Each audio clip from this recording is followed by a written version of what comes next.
होंगे, नहीं करने देगा। बीजेपी को मदद मत करो।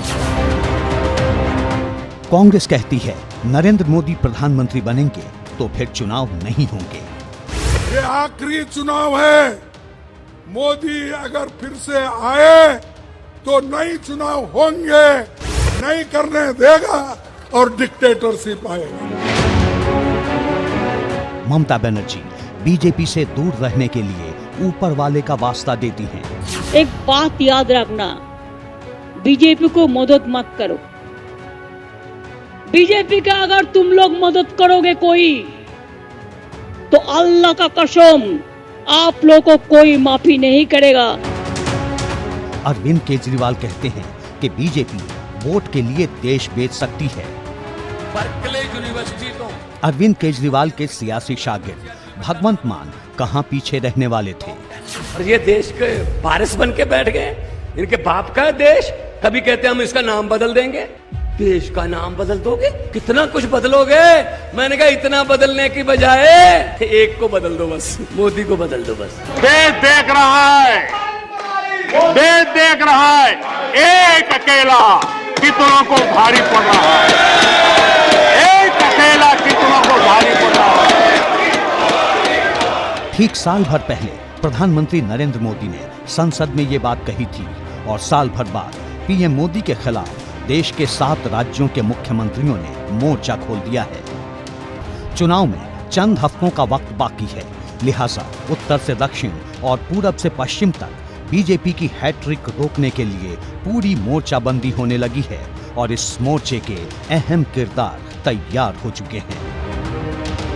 पंजाब में भगवंत मान, दिल्ली में अरविंद केजरीवाल, बंगाल में ममता बनर्जी, झारखंड में हेमंत सोरेन, तेलंगाना में रेवंत रेड्डी, कर्नाटक में सिद्धारमैया और तमिलनाडु में ए.के. स्टालिन। ये वो 7 मुख्यमंत्री हैं जो हर हाल में बीजेपी को 24 का चुनावी चक्रव्यूह भेदने से दूर रखना चाहते हैं।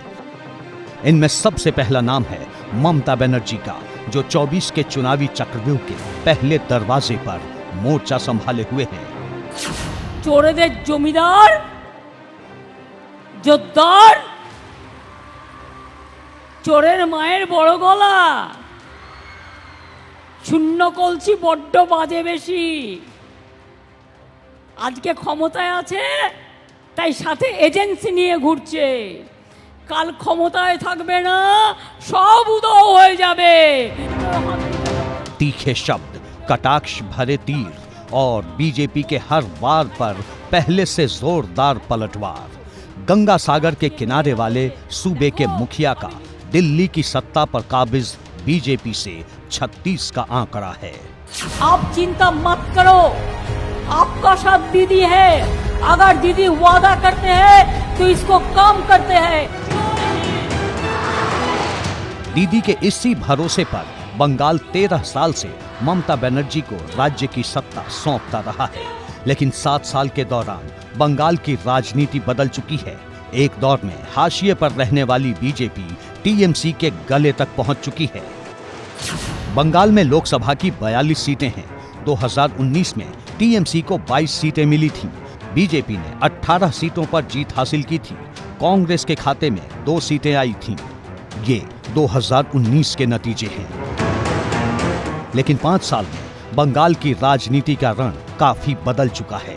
ममता बनर्जी जानती हैं कि 24 में टीएमसी के लिए बीजेपी ही सबसे बड़ी चुनौती है। इसीलिए कांग्रेस को किनारे कर बंगाल की सभी सीटों पर चुनाव लड़ने का ऐलान कर चुकी है। আমি নাই বা কিছু চাইলাম, তাও আমি বলেছিলাম 2টো সিট তোমাদের দেবো, তোমাদের জিতিয়েও দেবো। বললো হবে না। আমি বললাম কটা চাই? 42টা। আচ্ছা 42টাই নিয়ে নাও। রিজেক্টেড। তারপর থেকে আমার সাথে কোনো সম্পর্ক নেই, কথাও হয়নি। বিড়ি বাদ দিয়ে জানেই না কোনোদিনও। বিড়ির বদলে অন্য কিছু হয়তো খায়। जिस तरह के हालात हैं उससे साफ है कि चुनाव आते आते बंगाल में बात बहुत आगे तक जाएगी। ठीक इसी तरह दिल्ली के मुख्यमंत्री अरविंद केजरीवाल भी मोदी सरकार के खिलाफ मोर्चा खोले हुए हैं। इन्होंने जो चुनाव के साथ खिलवाड़ करना शुरू किया है, इन्होंने जो जनतंत्र के साथ खिलवाड़, कैमरे के अंदर पकड़े गए, अगर ये चंडीगढ़ जैसे छोटे से चुनाव में इतनी बड़ी गड़बड़ कर सकते हैं तो जाहिर है लोकसभा के और विधानसभा के चुनाव में तो पता नहीं कितनी बड़ी गड़बड़ करते होंगे।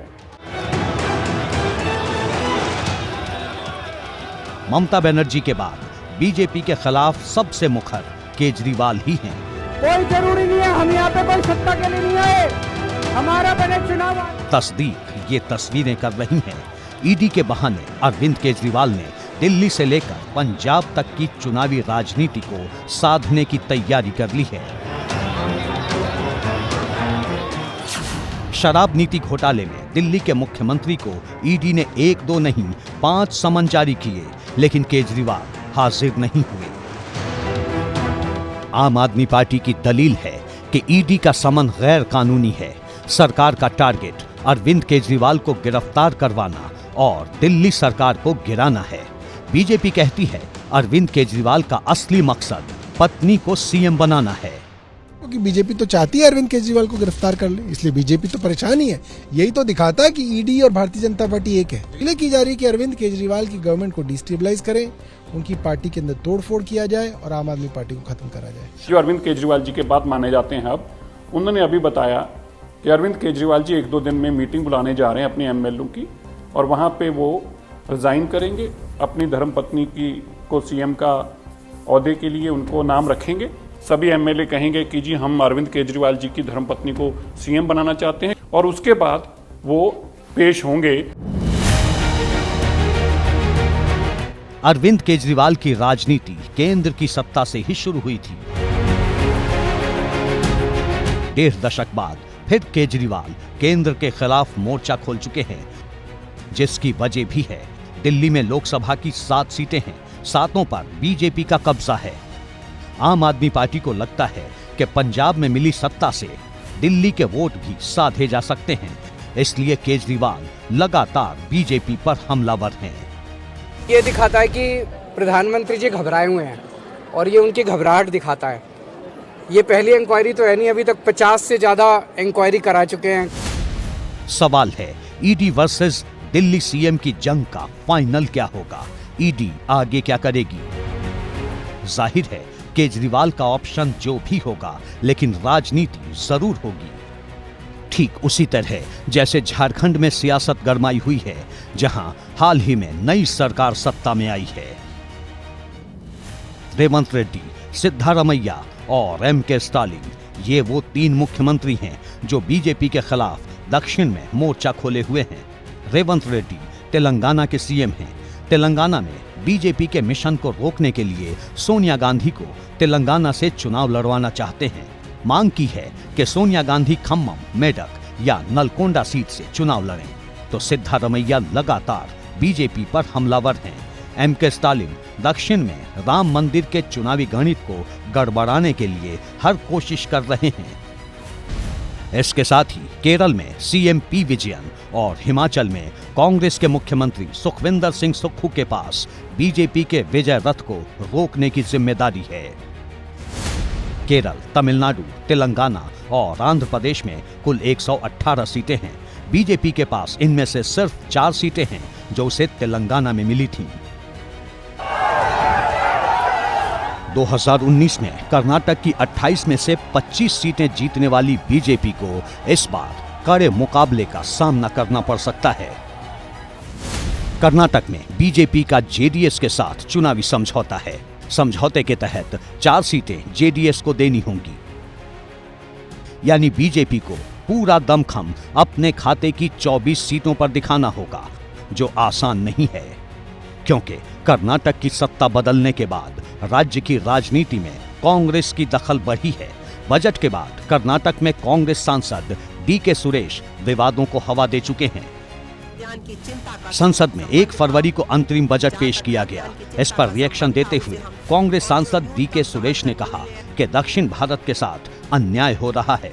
दावा किया कि जो पैसा दक्षिण तक पहुंचना चाहिए था, उसे डाइवर्ट कर उत्तर भारत में बांटा जा रहा है। ये और बात है कि डीके सुरेश के इस बयान को लेकर कांग्रेस इत्तेफाक नहीं रखती है। संसद में कांग्रेस अध्यक्ष मल्लिकार्जुन खड़गे ने यही कहा। उन्होंने, मैं सुना कि आज के टीवी में कि उन्होंने कहा मैं ये नहीं किया हूं। अगर कोई भी देश को तोड़ने की बात किया हम कभी सहन नहीं करेंगे, चाहे वो किसी पार्टी का हो।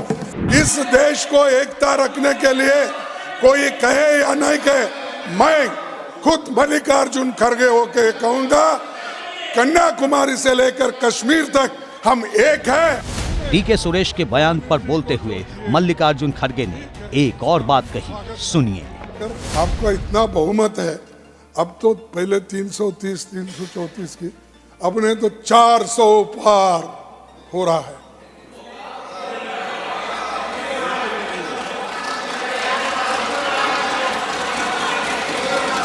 अरे 400 चुन के आओ सर, मेरा दावा है ये लोग ठहर के चुन के आने दो सब। मल्लिकार्जुन खड़गे ने जब ये बात कही तो प्रधानमंत्री नरेंद्र मोदी भी मुस्कुरा उठे। यानी तमाम विरोधी मोर्चों के बावजूद पीएम मोदी देश की सर्वोच्च सत्ता पर हैट्रिक लगाने को लेकर कॉन्फिडेंट हैं। सवाल यह है कि बीजेपी के इस आत्मविश्वास की वजह क्या है? जवाब अगली रिपोर्ट में जानेंगे।